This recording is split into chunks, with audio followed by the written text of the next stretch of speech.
రానున్న వర్షాకాలాన్ని దృష్టిలో పెట్టుకుని సీజనల్ వ్యాధులైన మలేరియా, డెంగ్యూ వంటివి ప్రబలకుండా ముందు జాగ్రత్తగా చర్యలు తీసుకోవాలని మండల కేంద్రంలోని మహాత్మా జ్యోతిబాపులే గురుకులంలో ప్రాథమిక ఆరోగ్య కేంద్రం మెడికల్ ఆఫీసర్ ఆధ్వర్యంలో ఉచిత వైద్య శిబిరాన్ని ఏర్పాటు చేశారు. ఇక ఈ కార్యక్రమానికి ముఖ్య అతిథిగా మండల ప్రత్యేక అధికారి ఎస్పీ కార్పొరేషన్ ఈడీ శంకర్ హాజరయ్యారు.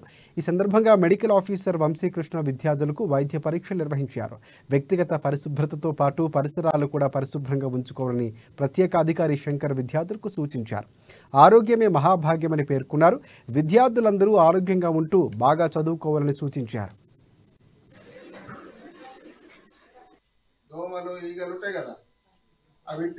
వేల మండలంలో ఫ్రైడేలో పాల్గొన్న అందులో భాగంగానే మరి బీసీ రెసిడెన్షియల్ స్కూల్లో మెడికల్ క్యాంప్ను కూడా సందర్శించడం జరుగుతుంది. డాక్టర్ గారు మరియు హెచ్ఎం గారు ఆధ్వర్యంలో పిల్లలకు మెడికల్ క్యాంపు వర్షాకాలంలో వచ్చే సీజనల్ వ్యాధుల గురించి పిల్లలకు అవగాహన కల్పించడము, మరి వాళ్ళకు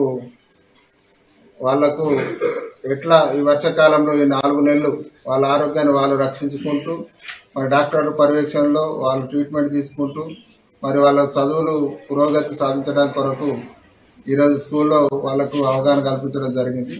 మరి ఇక్కడ ఉన్న హెడ్ మాస్టర్ గారు కానివ్వండి, వాళ్ళ సిబ్బంది కానివ్వండి, మరి మన medical team Bela mandal PHC doctor గారు వాళ్ళ సిబ్బంది అందరూ కూడా పిల్లల ఆరోగ్యం గురించి ప్రత్యేక శ్రద్ధ తీసుకోవడము, మరి వాళ్ళకి ఎలాంటిది కాకుండా నిర్భయంగా ఈ మధ్యనే స్కూల్ని ఇక్కడ మా వాళ్ళ నుండి ఆదిలాబాద్ బేలకు షిఫ్ట్ చేయడం జరిగింది. కాబట్టి వాళ్ళకు కూడా భయాన్ని తొలగించి ఇక్కడ మంచి చక్కగా వాళ్ళ చదువుల పట్ల శ్రద్ధ వహించి చదువులు పురోగతి సాధించాలని కోరుకుంటూ ఈ అవకాశం ఇచ్చిన ఫ్రైడే భాగంలో మన జిల్లాలోని బీసీ రెసిడెన్షియల్ వెల్ఫేర్ స్కూల్లో ఇక్కడ ఉన్న పిల్లలందరికీ కూడా ఈరోజు హెల్త్ చెకప్ క్యాంప్ మరియు ఫ్రైడే యాక్టివిటీస్ అండ్ సీజనల్ వ్యాధుల పట్ల వీరు ఎలా అప్రమత్తంగా ఉండాలి అండ్ ఈ కంటాజియస్ డిసీజ్ ఏదైతే సంక్రమిత వ్యాధులు ఉంటాయో ర్యాషెస్ కానీ, ఇచ్చింగ్ కానీ, ఈ స్కేబీస్ లాంటివి పిల్లలు ఇక్కడ అధిక మొత్తంలో ఒకటే దగ్గర నివాసం ఉంటారు. కాబట్టి వీళ్ళ హాస్టల్లో తీసుకోవాల్సిన జాగ్రత్తలు మరియు మన బయట పరిసరాలలో నిల్వ ఉండే నీటిలో మన దోమలు అభివృద్ధి చెంది వీళ్ళకు